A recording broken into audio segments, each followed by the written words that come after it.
করে বসে আছো যে? কি হয়েছে বলো না আমায়, এত চুপচাপ কেন?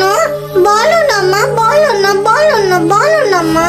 কি বলবো বল, ভেবেছিলাম লেখাপড়া শিখে তুই বড় হবি, আমার মুখ উজ্জ্বল করবি, কেউ আমাদের আর ব্যঙ্গ করবে না, কিন্তু এত সুখ বোধহয় আমার কপালে নেই। এমন কথা কেন বলছো মা? আমি তো স্কুলে গিয়ে মন দিয়ে লেখাপড়া করি। তোর আর কোনোদিন স্কুলে যাওয়া হবে না রে। হবে না? না, স্কুলের মাস্টারমশাইরা তোকে আর স্কুলে রাখবে না বলেছে। ইস, গায়ের লোকজনের পর আরো হাসি তামাশা করবে।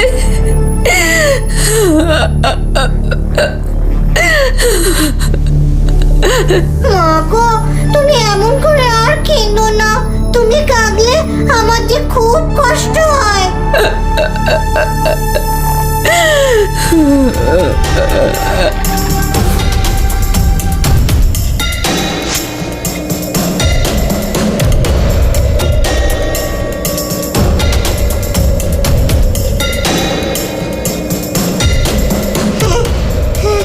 প্রণাম প্রভু।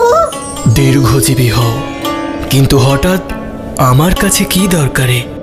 আমি খুব অসহায় হয়ে আপনার কাছে ছুটে এসেছি প্রভু। আমার মা আমার জন্য কষ্টে আছেন। আপনি দয়া করে মায়ের কষ্ট দূর করে দিন। মায়ের সব দুঃখ কষ্ট আমি নিতে রাজি আছি প্রভু। তোমার মায়ের কিসের দুঃখ আমাকে বলো। আমি মানুষের ঘরে পাখির রূপ নিয়ে জন্মেছি। এই নিয়ে মাকে নানা লোকে নানা কথা বলে, হাসাহাসি করে। আমার জন্য মাকে গঞ্জনা সইতে হয় বলে মা কাঁদে। আমি আমার মায়ের দুঃখ দূর করতে চাই প্রভু। বলো, আমি তোমাকে কিভাবে সাহায্য করব? আপনি আপনি আমার মায়ের মুখে হাসি ফোটাবার উপায় বলে দিন না প্রভু। মা ছাড়া আমার যে আর কেউ নেই। তুমি মাকে এত ভালোবাসো, মায়ের প্রতি তোমার এই ভালোবাসায় আমি প্রীত। তোমাকে আশীর্বাদ করছি, মাকে খুশি রাখার জন্য তুমি যে কোনো একটা কাজ করতে পারবে, তবে কাজটা তোমার ইচ্ছে মতো করতে পারো। আমি সেরকমই করব। আমার ইচ্ছা একটা সুন্দর বাড়ি বানিয়ে মাকে এনে রাখবো।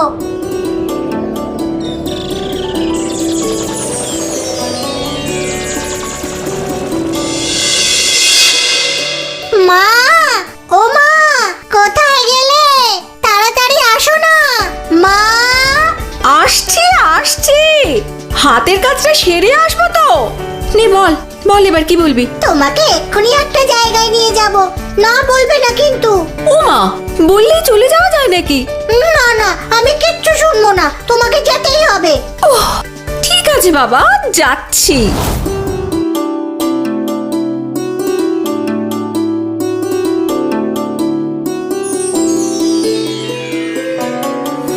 কি বাবা, কোথায় নিয়ে এলি?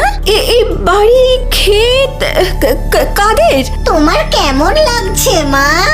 এই সবই আমাদের। কি বলছিস বাবা? হ্যাঁ, এ তো সব কিছু আমাদের, কিন্তু কিন্তু এগুলো কিভাবে হলো? আমি খুব অসহায় হয়ে আপনার কাছে ছুটে এসেছি প্রভু। আমার মা আমার জন্য কষ্টে আছেন। আপনি দয়া করে মায়ের কষ্ট দূর করে দিন। তোমাকে আশীর্বাদ করছি, মাকে খুশি রাখার জন্য তুমি যে কোনো একটা কাজ করতে পারবে।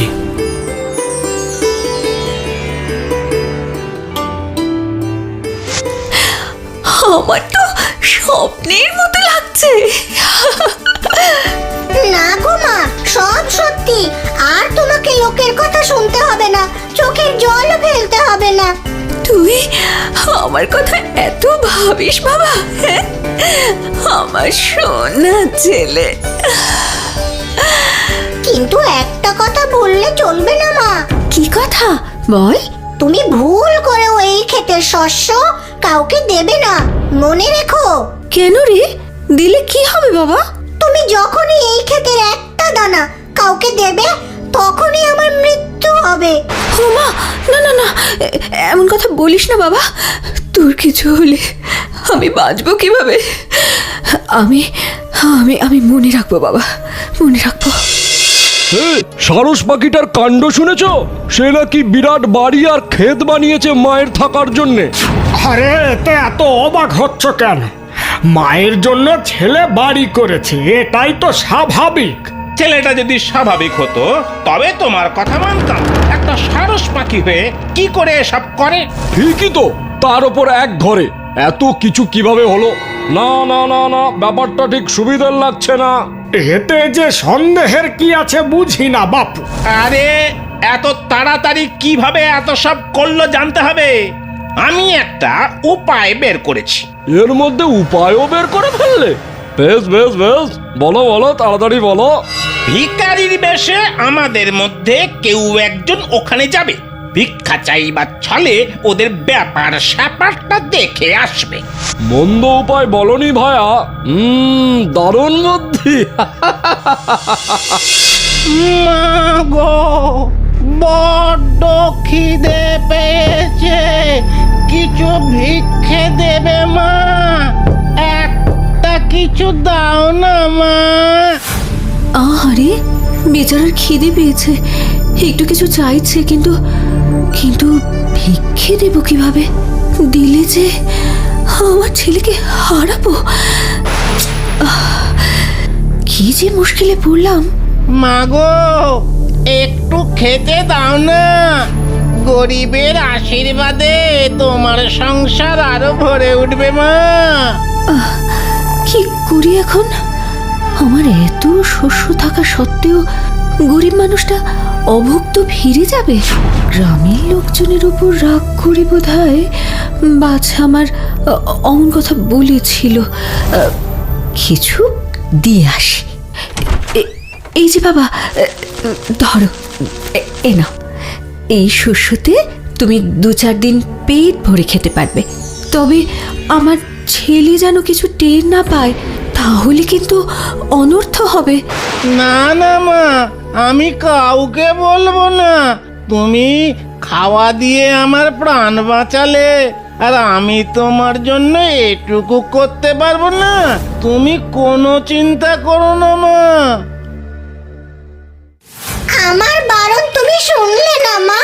সেই তুমি আমাদের ক্ষেতের শস্য দানা অন্যকে দিয়ে দিলে। শোন না, বেচারা 2 দিন ধরে কিছু খায়নি রে। আমাদের এত থাকা সত্ত্বেও আমি না দিয়ে কি করে থাকি বলতো? হ্যাঁ, গরিবকে দান করলে ভালো হয় বাবা। বুঝলাম, কিন্তু এর জন্য আমি যে আর বাঁচবো না মা। না না, তোর কিচ্ছু হবে না, দেখিস কিচ্ছু হবে না। আমার মৃত্যু হবেই।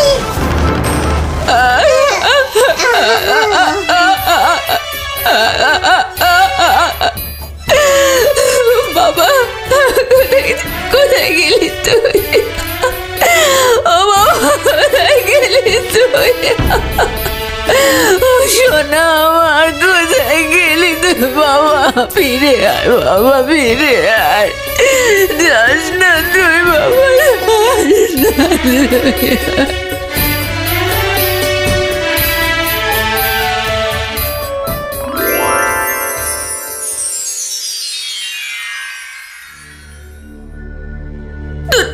তুমি তুমি কে বাছা? হ্যাঁ, কিভাবে বা তুমি এখানে এলে?